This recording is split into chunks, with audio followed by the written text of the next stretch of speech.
Bon, Geoffroy, tu sors maintenant, c'est ridicule. Non, Georges. Je sors pas, non, c'est un moment historique là. Le vent est en train de tourner, je le sens. Je viens d'avoir Jean-Marie Bigard au téléphone, il me soutient en plus. Mais n'importe quoi, c'est Mélenchon qui a fait monter la sauce. Il représente personne, il fait même pas 6%, même pas Iseul, même pas Camélia Jordana. Sors de là, mec. Mais t'as pas compris en fait. Mélenchon, moi j'ai mis du temps à le voir, mais c'est un visionnaire maintenant. C'est le meilleur d'entre nous, c'est lui qui a tout compris en premier. C'est un coupeur de tête, c'est un putain de révolutionnaire. Personne prend ça au sérieux, Geoffroy. T'as pas lu la presse ou quoi? Ils sont tous en panique. Marlène Schiappa est en panique. Darmanin est en panique. Même Jean Castex. Jean Castex, le rock inébranlable, il a dit que c'était inacceptable. J'ai besoin de toi, Georges. Allez, viens. Ah, mais tu fais un putsch? Bah ouais. Ah, d'accord. J'ai besoin. Aide-moi. Prête-moi ton passe Vélib. Bonjour à tous et bienvenue dans cette nouvelle revue d'actualité. Au programme aujourd'hui, l'attaque à Rambouillet, le putsch des généraux dans Valeurs Actuelles ou encore la situation épidémique en Inde. Mais avant tout, deux choses. Déjà, je vous invite à liker, à partager et à vous abonner à cette chaîne. C'est, et vous le savez, super important pour le référencement.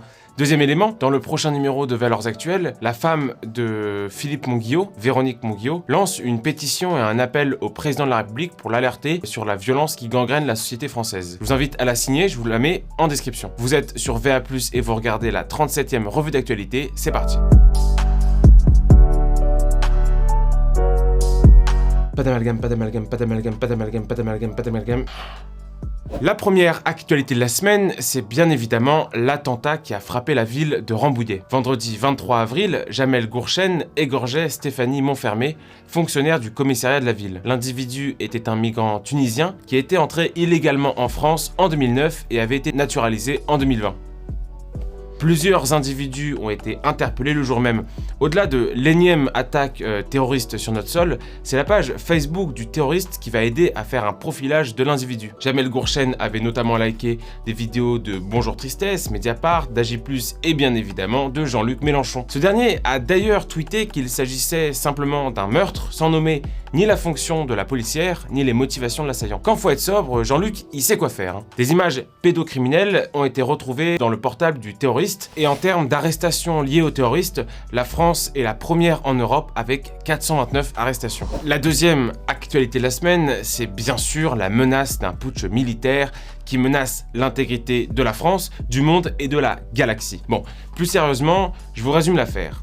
Le 21 avril, Jean-Pierre Fabre Bernadac, officier à la retraite, transmet une tribune à Valeurs Actuelles. Dans la tribune, il explique l'état de délitement de la patrie, la hausse de l'insécurité, le danger de l'antiracisme, enfin bref, que des thématiques qu'on peut retrouver actuellement. Cette tribune est rejointe par une vingtaine de généraux, et rappelons qu'il n'y a aucun appel au putsch à proprement parler, ni même à l'insurrection, mais uniquement une déclaration de militaires qui s'explique être prêt à soutenir des politiques qui prendront en charge la sauvegarde de la nation. C'est donc plutôt une démarche républicaine.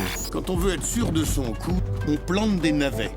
On ne pratique pas le putsch. Pareil pour la guerre civile, les généraux ici demandent aux politiques de prendre des mesures pour éviter la guerre civile. Ils ne la souhaitent pas. Dans les jours qui suivent, Marine Le Pen affirme soutenir cette pétition et partager les principaux points mentionnés par les militaires. Et là, Jean-Luc Mélenchon, depuis sa tanière, s'offusque d'un appel à l'insurrection et beaucoup de membres de la France Insoumise considèrent ça comme une menace de guerre civile. Bon, mais Jean-Luc Mélenchon n'est pas le dernier sur l'ambiance quand il s'agit d'appeler à l'insurrection, tout comme la France Insoumise d'ailleurs. Quand ça les arrange, la révolution est une bonne chose, l'insurrection est un droit et un devoir, comme il l'avait rappelé le 18 mars 2017. Quand il faut rendre hommage à la policière tuée, il écrit 2 lignes. Par contre, quand il faut dénoncer le constat militaire partagé par l'ensemble de la population, il publie au moins 10 tweets se réclamant de l'ordre républicain. Et ce, même s'il disait qu'il ne fallait pas armer la police.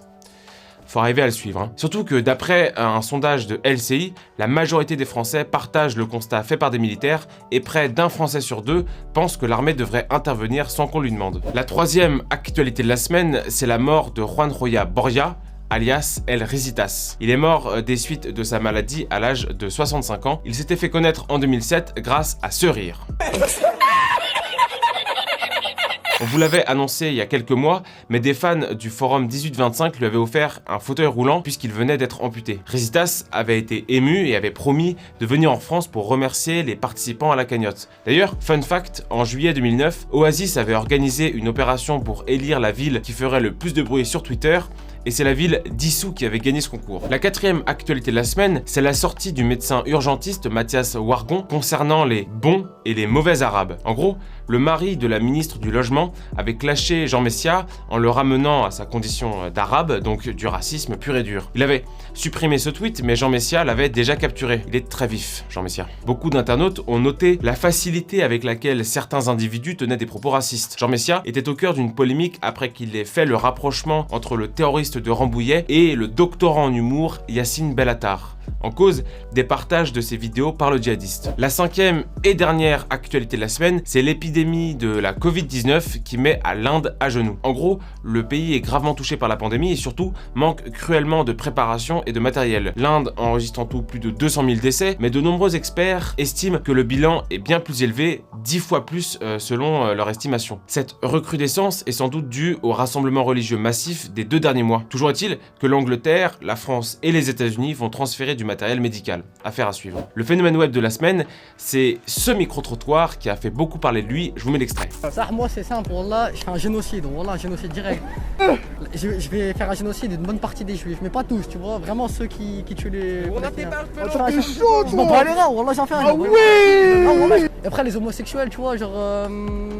Ah, c'est compliqué ça par contre, frère, Wallah. Ouais, c'est compliqué, hein. Pas tous. Voilà. Génocide, homophobie, antisémitisme, bref, il y a tout pour faire un article de Mediapart. Bizarrement, je sais pas pourquoi, ils vont pas le faire. À vous les pierres. Merci à tous d'avoir suivi cette revue d'actualité. N'hésitez pas à liker, à commenter et à partager. Et moi je vous dis à la semaine prochaine.